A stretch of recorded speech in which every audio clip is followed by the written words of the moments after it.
അല്ലാഹുവിന്റെ പ്രവാചകൻ സല്ലല്ലാഹു അലൈഹി വസല്ലമ തങ്ങൾ അവിടെന്ന് പറയുന്നു, സ്വഹാബ,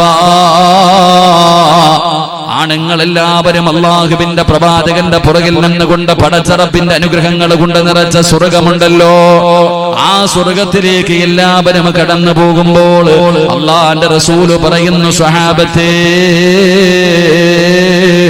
പെണ്ണുങ്ങൾ ആരുടെ പുറകിലാണ് സ്വർഗത്തിലേക്ക് കടന്നു പോകുന്നതെന്നറിയുമോ?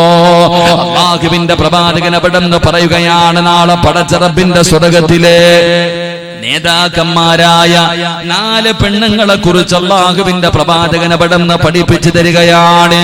പൂച്ചക്കാടിന്റെ പരിസരത്തുള്ള എന്റെ പ്രിയപ്പെട്ട പെങ്ങളെ, നാളെ അല്ലാഹുവിന്റെ സ്വർഗത്തിലേക്ക് നിങ്ങൾ കടന്നു പോകുമ്പോൾ നിങ്ങൾക്ക് മുൻപന്തിയിൽ 4 പെണ്ണുങ്ങളാണ് നിൽക്കുന്നത്.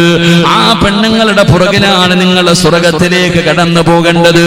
അവരാണ് സ്വർഗത്തിലെ പെണ്ണുങ്ങളുടെ നേതാക്കന്മാരെന്ന് മുത്തുനബി സല്ലല്ലാഹു അലൈഹി വസല്ലമ തങ്ങൾ പഠിപ്പിക്കുകയാ. അല്ലാഹുവിന്റെ റസൂല് പറയുന്നു, സ്വഹാബ, അർബഉ മിൻ സയ്യിദത്തിൻ നിസാഇ അഹ്ലൽ ജന്ന. റസൂലുള്ളാഹി തങ്ങൾ അവിടെന്ന് പറയുന്നു, പെണ്ണുങ്ങളുടെ നേതാക്കന്മാരായ 4 പെണ്ണുങ്ങളെ കുറിച്ച് അല്ലാഹുവിന്റെ റസൂല് പറഞ്ഞു തരികയാണ്. സ്വഹാബത്ത് ചോദിക്കുന്നു, നബിയേ, യാ റസൂലല്ലാഹ്, ആരാണ് നബിയേ? ആ 4 പെണ്ണുങ്ങൾ ആരാണ് നബിയേ? അല്ലാഹുവിന്റെ പ്രവാചകൻ സല്ലല്ലാഹു അലൈഹി വസല്ലമ തങ്ങൾ അവിടെന്ന് പറഞ്ഞു കൊടുക്കുന്നു, ആ 4 പെണ്ണുങ്ങൾ ആരെന്നറിയുമോ? ആ സ്വർഗത്തിലെ നേതാക്കന്മാരായ അവരുടെ പുറകിൽ നിന്നാണല്ലോ നാളെ സ്വർഗത്തിലേക്ക് പെണ്ണുങ്ങൾ കടന്നു പോകുന്നത്. ആ 4 പെണ്ണുങ്ങളിൽ ഒന്നാമത്തെ പെണ്ണാരാ? മഹ്ദി ആസിയ. ആസിയ ബീബി റളിയല്ലാഹു തആല അൻഹാ പടച്ചവനെ അതാ മരിക്കുന്ന സമയത്ത് പടച്ച റബ്ബിനോട് ബൈതും ഫിൽ ജന്ന,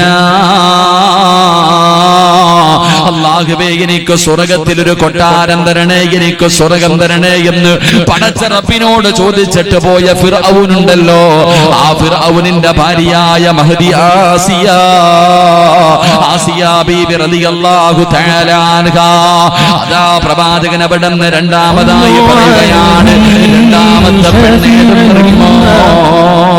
അതാ മറിയം ബീബി റളിയല്ലാഹു തആല അൻഹാ, ഈസാ നബി അലൈഹിസ്സലാമിന്റെ പ്രിയപ്പെട്ട മാതാവായ മറിയം ബീബി റളിയല്ലാഹു തആല അൻഹാ. മഹ്ദി ഖദീജ ബീബി റളിയല്ലാഹു തആല അൻഹാ, അല്ലാഹുവിന്റെ പ്രവാചകന്റെ പ്രിയപ്പെട്ട ഭാര്യയായ മഹ്ദി ഖദീജ ബീബി റളിയല്ലാഹു തആല അൻഹാ. 4ാമത്തെ പെണ്ണാരെന്നറിയുമോ? അല്ലാഹുവിന്റെ പ്രവാചകന്റെ കരളിന്റെ കഷ്ടമായ പൊന്നാര മകള് മഹ്ദി ഫാത്തിമ, ഫാത്തിമ ബീബി റളിയല്ലാഹു തആല അൻഹാ. ഇവരാണ് നാളെ പടച്ച റബ്ബിന്റെ സ്വർഗത്തിലെ പെണ്ണുങ്ങളുടെ മുൻവരിയിൽ നിൽക്കുന്ന പെണ്ണുങ്ങളെന്ന് അല്ലാഹുവിന്റെ പ്രവാചകൻ അവിടെന്ന് പഠിപ്പിച്ചു തരുമ്പോൾ, എന്റെ പ്രിയപ്പെട്ട പെങ്ങളെ, നിങ്ങളൊക്കെ നാളെ പടച്ച റബ്ബിന്റെ സ്വർഗത്തിലേക്ക് കടന്നു പോകുമ്പോ നിങ്ങളുടെ മുന്നിൽ നിൽക്കുന്ന പെണ്ണാരെന്നറിയുമോ? അല്ലാഹുവിന്റെ പ്രവാചകന്റെ പ്രിയപ്പെട്ട മകളായ മഹ്ദി ഫാത്തിമ, ഫാത്തിമ ബീബി റളിയല്ലാഹു തആല അൻഹാ. അല്ലാഹുവിന്റെ റസൂലിന്റെ പ്രിയപ്പെട്ട പൊന്നുമോള്, ആ ഫാത്തിമ ബീബിയുടെ പുറകിൽ നിന്നാണ് നിങ്ങൾ എല്ലാവരും സ്വർഗത്തിലേക്ക് കടന്നു പോകുന്നത്. എങ്കിൽ എന്റെ പ്രിയപ്പെട്ട പൂച്ചക്കാടിന്റെ പരിസരത്തുള്ള പെങ്ങളെ, ആരാണ് അല്ലാഹുവിന്റെ പ്രവാചകന്റെ പൊന്നുമകള് ഫാത്തിമയെന്ന് നിനക്കറിയുമോ? ഇന്ന് വരെ നീ ഫാത്തിമ ബീബി റളിയല്ലാഹു തആല അൻഹയുടെ ചരിത്രം വായിച്ചു നോക്കിയിട്ടുണ്ടോ? മക്കൾക്ക് ഫാത്തിമ എന്ന് പേരിടുന്ന ഉമ്മ എന്തിനാണ് ആ പേരിടുന്നത് പോലും നിനക്കറിയില്ലല്ലോ. എല്ലാ പേരിന്റെ കൂടെ, പെൺമക്കളുടെ പേരിന്റെ കൂടെ ഫാത്തിമ എന്ന് ചേർക്കുന്ന ഉമ്മ, നീ ഇന്ന് വരെ അല്ലാഹുവിന്റെ റസൂലിന്റെ പൊന്നാര മകളുടെ ചരിത്രം നീ വായിച്ചു നോക്കിയിട്ടുണ്ടോ? ആ ഫാത്തിമയെ കുറിച്ച് നിനക്ക് എന്തറിവാണുള്ളത്? അല്ലാഹുവിന്റെ പ്രവാചകൻ അവിടെന്ന് പറഞ്ഞു, എന്റെ ഫാത്തിമ ആരെന്നറിയുമോ? എന്റെ കരളിന്റെ കഷ്ടമാണെന്നാണ് അല്ലാഹുവിന്റെ പ്രവാചകന് ഫാത്തിമയെ കുറിച്ച് പരിചയപ്പെടുത്തിയത്. അല്ലാഹുവിന്റെ പ്രവാചകന്റെ കരളിന്റെ കഷ്ടമായിരുന്ന ഫാത്തിമ റസൂലുള്ളാഹി തങ്ങൾ പറയുകയാണ്, മൻ അഹബ്ബഹാ ഫഖദ് അഹബ്ബനി. ആരെങ്കിലും എന്റെ ഫാത്തിമാനെ ഇഷ്ടപ്പെട്ടാൽ, അല്ലാഹുവിന്റെ റസൂൽ എവിടെന്ന് പറയുന്നു, ആരെങ്കിലും എന്റെ ഫാത്തിമാനെ ഇഷ്ടപ്പെട്ടാൽ അവൻ എന്നെ ഇഷ്ടപ്പെട്ടവനെ പോലെയാണെന്ന് അല്ലാഹുവിന്റെ പ്രവാചകൻ എവിടെന്ന് പറയുമ്പോ, ഈ സദസ്സിൽ ഒരുമിച്ച് കൂടിയ പെങ്ങള് ആരാണ് ഫാത്തിമയെന്ന് പഠിക്കുമോളെ? ആരാണ് ഫാത്തിമ റളിയല്ലാഹു തആല അൻഹ? ആ ഫാത്തിമയ്ക്ക് അല്ലാഹു ഈ മഹത്വം കൊടുക്കാനുള്ള കാരണം എന്താണ്? ആ ഫാത്തിമ ബീവി റളിയല്ലാഹു തആല അൻഹയുടെ പുറകിൽ നിന്നാണ് നിങ്ങൾ സ്വർഗ്ഗത്തിൽ പോകേണ്ടത്. അതുകൊണ്ട് പടച്ചവനെ, ഈ സദസ്സിലിരിക്കുന്ന എന്റെ പ്രിയപ്പെട്ടവരോട് നമുക്ക് ഫാത്തിമ ആരാണെന്ന് പഠിക്കാം. ആ ഫാത്തിമയ്ക്ക് അല്ലാഹു ഈ മഹത്വം കൊടുക്കാനുള്ള കാരണം എന്താണെന്ന് പഠിക്കാം. അല്ലാഹുവിന്റെ പ്രവാചകനല്ലേ പറഞ്ഞത് നിങ്ങൾ ഫാത്തിമാനെ ഇഷ്ടപ്പെടണമെന്ന്. ആരാണ് ഫാത്തിമ എന്നറിയുമോ? മഹാനായ നബി മുഹമ്മദ് മുസ്തഫ സല്ലല്ലാഹു അലൈഹി വസല്ലമ തങ്ങള് അല്ലാഹുവിന്റെ പ്രവാചകന്റെ 35ാമത്തെ വയസ്സിലാണ് അല്ലാഹു അതാ ഖദീജ ബീവി റളിയല്ലാഹു തആല അൻഹയ്ക്ക് ഫാത്തിമ എന്ന് പറയുന്ന ഒരു പൊന്നുമോളെ കൊടുക്കുന്നത്. പ്രവാചകന്റെ 35ാമത്തെ വയസ്സിലാണ് ഫാത്തിമ ബീവി റളിയല്ലാഹു തആല അൻഹ ജനിക്കുന്നത്. പടച്ചവനെ, അല്ലാഹുവിന്റെ പ്രവാചകന് വല്ലാത്ത സന്തോഷമായി, ഖദീജ ബീവി റളിയല്ലാഹു തആല അൻഹയ്ക്ക് വല്ലാത്ത സന്തോഷമായി. പടച്ചവനെ, ഫാത്തിമയെ കാണുന്നവർ മുഴുവനും പറയുന്ന വാക്കെന്തെന്നറിയുമോ? അല്ലാഹുവിന്റെ പ്രവാചകന്റെ പൊന്നാര മകളായ ഫാത്തിമ ബീവി റളിയല്ലാഹു തആല അൻഹ, ആ ഫാത്തിമയെ കാണുന്ന ആൾക്കാർ മുഴുവനും പറഞ്ഞത് എന്തെന്നറിയോ? വാപ്പാന്റെ പൊന്നുമോളാ. ഫാത്തിമ എന്ന് പറയുന്ന കുഞ്ഞിനെ കാണുന്ന എല്ലാവരും പറയുന്ന ഒരു വാക്കെന്തെന്നറിയുമോ? വാപ്പാടെ പൊന്നാര മകളാണ്. അല്ലാഹുവിന്റെ പ്രവാചകനെ പോലെ തന്നെയാണ് ഫാത്തിമ ഇരുന്നത്.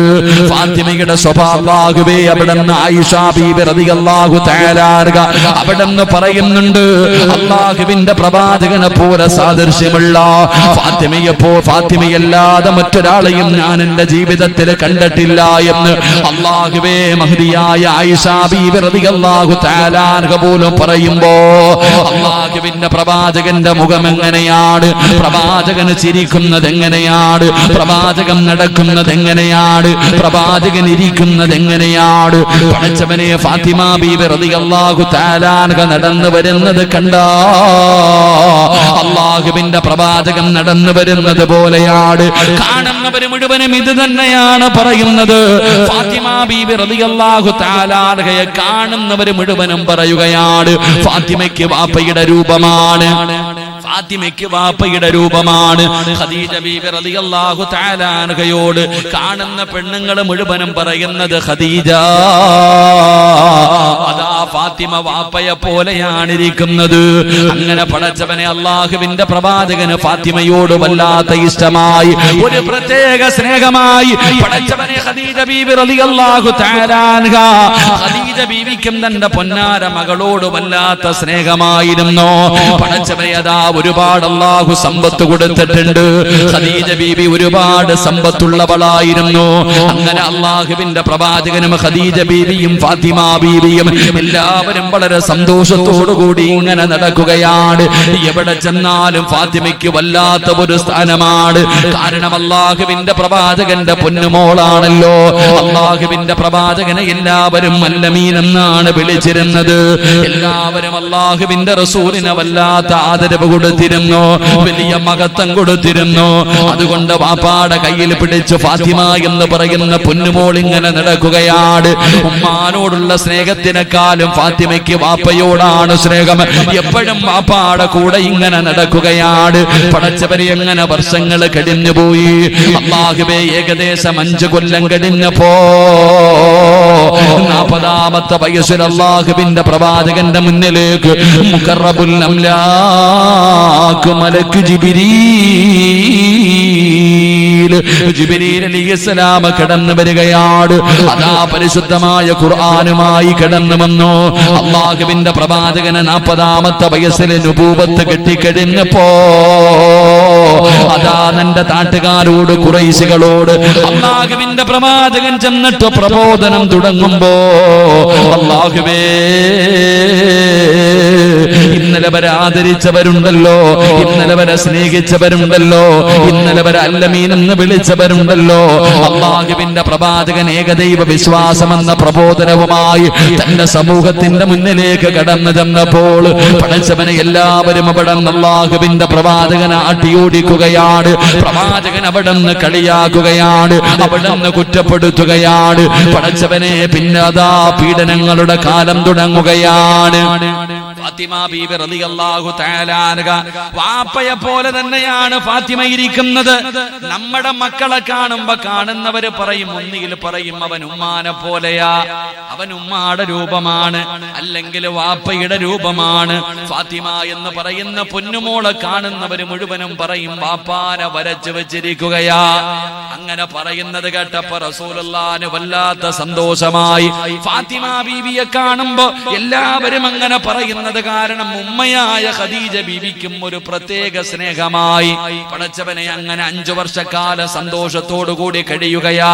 വാപ്പാടെ കൂടെ ഫാത്തിമ എവിടെ പോയാലും മുത്തുനബി കൊണ്ടുപോകും. അത് കാരണം വാപ്പയോട് വല്ലാത്ത സ്നേഹം.